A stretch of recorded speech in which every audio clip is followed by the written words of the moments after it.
अमरावती विभागातील पाणी टंचाईचा प्रश्न हा काही नवीन नाही, तर उन्हाळ्यात पाण्यासाठी होणारी नागरिकांची वणवण, तासनतास रांगेत उभे राहून पाण्यासाठी करावी लागणारी धडपड आणि पिण्याच्या पाण्यासाठी मैलोन मैल पायपीट करण्याची वेळ, हे सर्व चित्र आपण आपल्या सिटी न्यूजच्या वृत्तांमधून सातत्याने मांडले आहेत। नागरिकांना जीव धोक्यात घालून पाण्यासाठी करावी लागणारी तारेवरची कसरत आपण वेळोवेळी बातमीतून प्रकाशित केली आहे। सिटी न्यूजने सातत्याने उचललेल्या या प्रश्नाची दखल आज विधिमंडळातही घेण्यात आली आहे। आमदार संजय खोडके यांनी हा विषय विधान परिषदेत मांडून सगळ्यांचे त्याकडे लक्ष वेधून घेतलेत आहे। सिटी न्यूजच्या बातमीचा पुन्हा एकदा इम्पॅक्ट उमटला विधान परिषदेत। आमदार संजय खोडके यांनी विधान परिषदेत अमरावती विभागातील पाणी टंचाईचा, विशेषतः मेळघाटातील गंभीर पाणी प्रश्नाचा मुद्दा ज्या प्रभावीपणे मांडलाय त्याचे वृत्तांकन सिटी न्यूजने वारंवार केलेत। जलजीवन मिशन सारख्या योजना असूनही नागरिकांना पाण्यासाठी होणारा त्रास त्यांनी सभागृहात मांडून शासनाचे लक्ष वेधून घेतले आहे।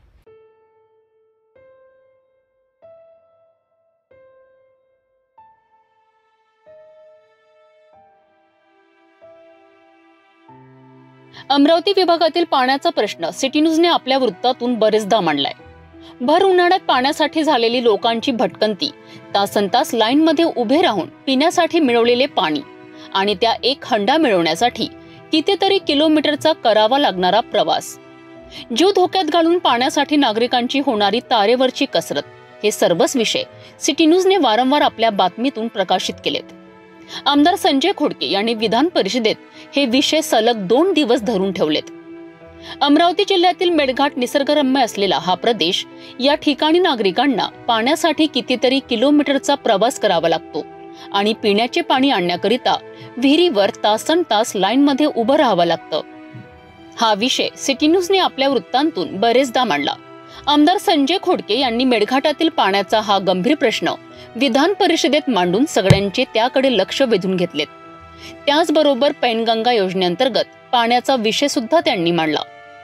अमरावती विभागात पाण्यासाठी नागरिकांना सहन करावा लागणारा त्रास त्यांनी विधान परिषदेत मांडून सगळ्यांच्या निदर्शनास आणून दिलाय। जलजीवन मिशन योजना राबविण्यात आल्यानंतरही नागरिकांना पाण्यासाठी त्रास सहन करावा लागतोय।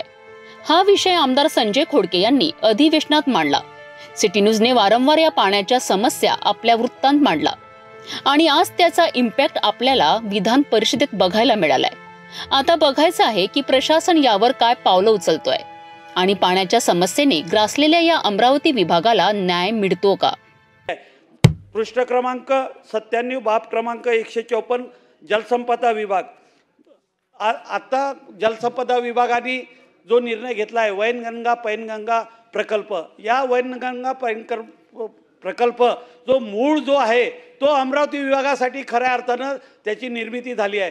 कारण की अमरावती विभागाचा पाण्याचा बॅकलॉग जो आहे त्या बॅकलॉगसाठी खऱ्या अर्थानं ही निर्मिती झाली आहे।